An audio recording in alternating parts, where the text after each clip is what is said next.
para entender mais sobre esses reflexos da guerra no mercado de combustíveis e também, obviamente, refino de petróleo brasileiro. Eu converso agora com o Matheus Soares, que é diretor de novos negócios da Refina Brasil, que já está aqui comigo. Matheus, muito bom dia para você, bem-vindo aqui à nossa programação. Antes de mais nada, obrigado por ter aceito o nosso convite. Bom dia, Débora. Bom dia a todos os ouvintes do CNN Morning Call. Matheus, eu quero começar trazendo um ponto que é delicado e sensível, e parte disso estava sendo já mencionado aqui pelo presidente Geraldo Alckmin. O Brasil até é autossuficiente nessa questão da produção de petróleo, mas a gente ainda tem uma dependência muito importante no refino, né, de petróleo. E mesmo que a gente tenha essa autossuficiência de produção, a situação internacional nos expõe, de certa forma. Mas existe esse gargalo importante em relação ao refino aqui no Brasil. O país corre o risco de continuar dependente sem conseguir oferecer uma segurança energética em situações de conflitos geopolíticos como esse. Por que isso continua acontecendo para um país que tem uma forte produção de petróleo? Débora, na nossa visão, isso se dá pelo fato de que a gente tem um agente comercial no país que concentra boa parte da atividade produtora de petróleo no Brasil. E esse mesmo agente, que é a Petrobras, acontece de ter também 60% do mercado de refino. Em momentos em que a gente vê um preço do petróleo subindo no mercado internacional, obviamente que isso gera um incentivo para que a Petrobras, e a princípio, né, isso poderia não gerar grandes consequências se nós tivéssemos uma distribuição isonômica desse petróleo, mas em momentos como esse, a opção geralmente é por incrementar as importações e, ao mesmo tempo, assegurar o petróleo a preços mais competitivos às suas próprias refinarias. Ou seja, a gente se vê num cenário em que, diante da alta internacional da commodity, a exportação é vantajosa para a Petrobras, a produção no mercado local para a própria Petrobras, né, para as refinarias Petrobras, ela continua a preços estáveis, muito embora os preços para todo o mercado tenham subido. Só que essa é uma realidade que não se aplica às refinarias independentes. Ou seja, as nossas refinarias, a Refina Brasil, por exemplo, elas têm uma exposição a petróleo internacional, ou seja, elas precisam importar petróleo internacional, cerca de 30% do que elas refinam.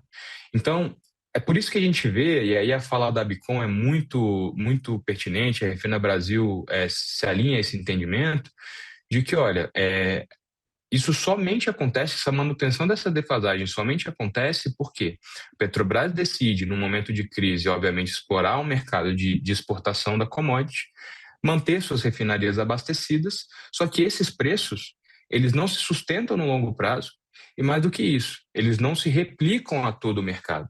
Ou seja, uma vez que essa crise passa, depois a gente começa a sentir os efeitos, porque refinarias independentes, caso fossem manter uma política de defasagem tão grande, certamente fechariam, porque a gente não consegue manter um preço tão baixo quando o custo do petróleo para o refinador é de 85% do produto final. Então essa é a disparidade que existe aqui. Matheus, isso é o que justifica, por exemplo, a gente já está vendo alguns postos aumentando o preço de combustível. A gente teve relatos já sobre isso acontecendo no Rio Grande do Sul, em algumas cidades, municípios, inclusive também aqui do interior de São Paulo. Num momento importante também, aliás, né, de safra, mas que a gente já está começando a constatar, mesmo com o repasse oficial ainda não sendo feito, né, tanto da Petrobras como das refinarias para os seus distribuidores, mas a gente já tendo na ponta final, na bomba, preços aí de diesel chegando a R$ 10 praticamente, né? Isso explica, então, esse gargalo? O que explica a gente já ter esses efeitos pontuais nesse momento, na tua visão, pela tua experiência aí de negócios aqui na distribuição de combustíveis independentes aqui no Brasil? Débora, isso está relacionado provavelmente a dois fatores, né? O primeiro deles é de que no elo do refino, que é onde a gente tem essa visão um pouco mais com um pouco mais de clareza, esse elemento guerra, o fator fechamento do Estreito de Hormuz, ataque aos países produtores da OPEP, ele já foi precificado no mercado internacional. Não à toa a gente vê o Brent, o WTI subindo aí, como vocês próprios puderam anunciar, na casa dos 4 ou 5% apenas no dia de hoje. Então, no que diz respeito à atividade de refino, esse impacto nessa proporção, né, nessa exposição que o refinador privado brasileiro tem, ele já foi sentido. Agora, o elo de produção, a cadeia de produção de combustível, ela é relativamente longa. Eu tenho o produtor do petróleo, o refinador, o distribuidor e o posto varejista. O que a gente, né, acompanha do mercado é que, muito embora por parte da principal refinadora do país, que é a Petrobras, não haja havido repasses, existem ainda dois outros elos na cadeia, né? O varejo de combustível e os distribuidores.